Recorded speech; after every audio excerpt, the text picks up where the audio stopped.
Hello friends, आपके अपने ही channel ठीक है में स्वागत है। बिहार में 7वें चरण की इंतजार बेसब्री से की जा रही है। इस दरमियान कई दिनों के बाद शिक्षा मंत्री के द्वारा बयान जारी किया गया है, जिसे विभिन्न अखबारों ने अपने अपने ढंग से प्रकाशित किया गया है। उसी सिलसिले में इस वीडियो पर विभिन्न मुद्दों पर बात करेंगे। जो सीटें खाली रह गई उनके बारे में उल्लेख किया गया है। यहाँ कई महत्वपूर्ण बिंदुओं की चर्चा भी की गई है, जिसे हम लोग वन बाय वन देखेंगे और समझने की प्रयास करेंगे। सबसे पहले आपसे हम्बली रिक्वेस्ट है कि आप हमारे चैनल पर नए हैं तो चैनल को सब्सक्राइब कर बेल आइकन प्रेस कर दे, ताकि आपको शिक्षा जगत से जुड़ी खासकर 7th फेज से जुड़ी जानकारी आपका नोटिफिकेशन के रूप में आप तक पहुंच सके, मिल सके।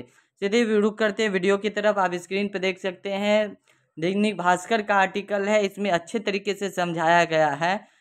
प्रारंभिक स्कूलों में शिक्षक के लिए 2.5 साल तक चली है नियुक्ति प्रक्रिया। 42,000 का ही चयन हुआ है। अब ये अनोखी बहाली है कि आरक्षण का गणित नहीं समझ पाए हैं अफसर। शिक्षकों के 90,762 पद से अधिक खाली रह गए हैं। आरक्षण का कोटिवार अभ्यर्थी न मिलना पद खाली रहने की वजह बताया जा रहा है। 3 वजह हैं। पहला, आरक्षण कोटिवार अभ्यर्थी न मिलना। दूसरा, विषयवार योग अभ्यर्थी कम। और महिलाओं का 50% कोटे पर इतने योग नहीं है।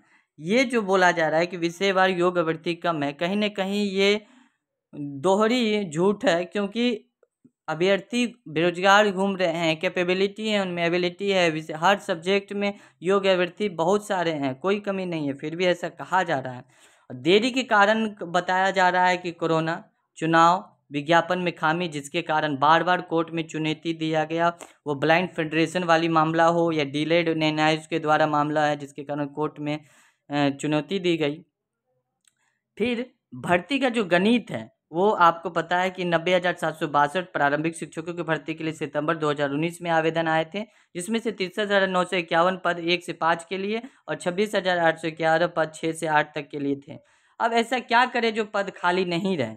छठा चरण का प्रक्रिया हुआ, जिसमें बहुत सारे टीचर के पद खाली रह गए।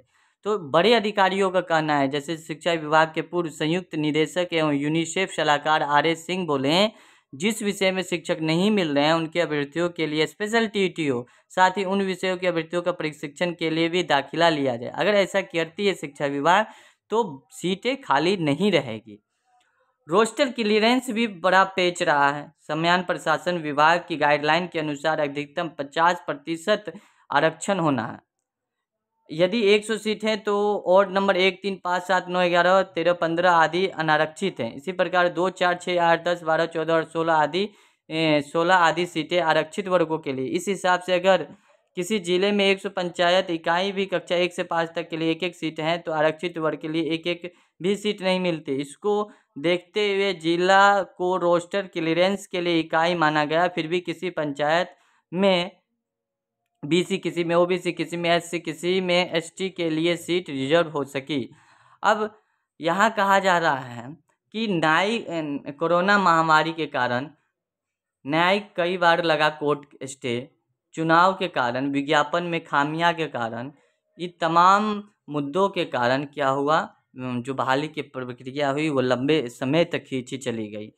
अब यहाँ पे लेफ्ट साइड, राइट साइड में देखिएगा, विजय कुमार चौधरी जो हमारे शिक्षा मंत्री, उन्होंने क्या कहा, उनसे क्या कुछ पूछा गया और उन्होंने क्या कुछ सवाल का जवाब दिया। रिक्त रही सीटों का आकलन कर अगले चरण में से भरने की प्रक्रिया शुरू करेंगे।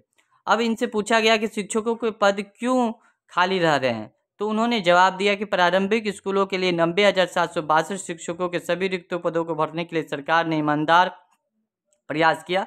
सरकार ने न्यायालय में से भी आग्रह की कर बहाली की अनुमति ली। इसके बाद भी पद रिक्त रह गए हैं। सीटें फिर भी कब तक भरेगी। इस चरण की बहाली प्रक्रिया पूरे होने के बाद रिक्त रह गए सीटों का आकलन कर अगले चरण की बहाली प्रक्रिया शुरू की जाएगी। यानी 7वें चरण की बात हो रही है और छठे चरण खत्म होगी। जो सीटें बच जाएगी, बैकलॉग सीटें जिसे हम लोग संज्ञा देते हैं, वो 7th फेज में जाएगी। ये तो कई बार बोला गया है। शिक्षक क्यों नहीं मिल पा रहे हैं, अगला इनका सवाल है। तो इसके जवाब में वो बोल रहे हैं कि यह बात सही है कि कुछ विषय में शिक्षक नहीं मिल रहे। इन विषयों में रिक्त रह गए सीटों को अगले चरण में भरा जाएगा। बस घुमावदार टोल मटोल वाले जवाब। प्रक्रिया में खामियां वजह नहीं, ऐसा नहीं है। नियुक्ति प्रक्रिया को इस बार दुरुस्त किया गया है। पारदर्शी तरीके से जांच पड़ताल कर ही नियुक्ति पर पत्र दिया गया, इसलिए कम शिक्षक मिले हैं। अब इनका कितना बात सही है ये जनता ही तय करेगी, जनता सब जानती है। अब यहाँ पे तमाम बातें कही गई हैं। अब इनका जो अगला सवाल है वो देखिए यहाँ पे क्या कहा गया है कि 32,000 कोर्ट से कहेंगे हाई स्कूलों में 32,714 शिक्षकों की भर्ती प्रक्रिया पूरी करने दे। मंत्री ने बोला है हम लोग कोर्ट से गुहार लगा रहे हैं कि 32,714 जो 17 फरवरी को छठे चरण वाले को माध्यमिक उच्च माध्यमिक वाले को मिलना था नियुक्ति पत्र, जो कोर्ट स्टे के कारण रुक गई बहाली की प्रक्रिया माध्यमिक वालों को, उसकी बात हो रही है। हाई स्कूल में 32,714 शिक्षकों की बहाली फिर फंस गई है। सरकार क्या कर रही है?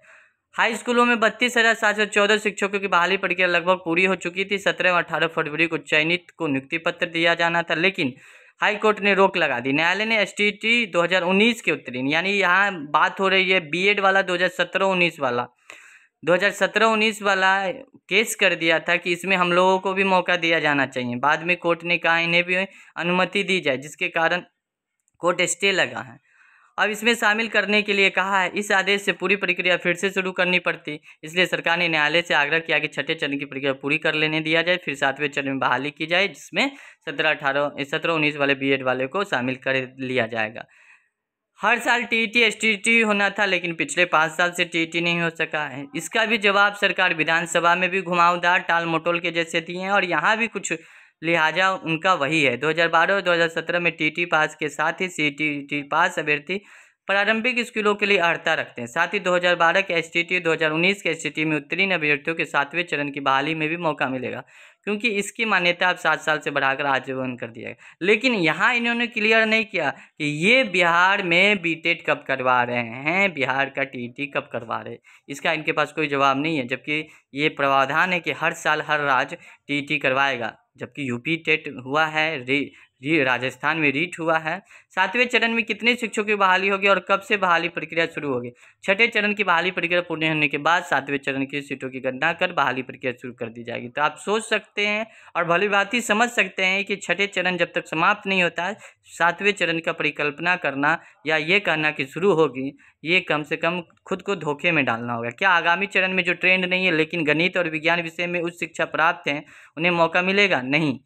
एनसीटी के नॉर्म्स के अनुसार शिक्षक बनने के लिए डीएलएड या बीएड या इसके समकक्ष डिग्री अनिवार्य है, साथ ही टीटी सीटेट या एसटीटी उत्तीर्ण होना भी जरूरी है। तो इन तमाम मुद्दों को मीडिया के द्वारा पूछा गया, जिसमें शिक्षा मंत्री ने जवाब देते देखे। कुछ जवाब को उन्होंने सटीक दिया है, लेकिन कुछ जवाब उन्होंने राजनीतिक तौर पे घुमावदार दिया है। तो आपने देखा यहाँ पे ब्लाइंड फेडरेशन और डीएलएड की मान्यता के कारण भी कोर्ट स्टे लगा था। छठे चरण में कोर्ट में केस हुआ था और 2017-19 वाले का यहाँ पे बीएड वाले का बात हो रहा है, जिसके कारण अब छठे चरण के उच्च माध्यमिक का अभी तक रुकावट है, नियुक्ति पत्र उन्हें नहीं दिया गया है। तो तमाम बिंदुओं के साथ मिलते हैं नेक्स्ट वीडियो में नेक्स्ट अपडेट के साथ। तब तक के लिए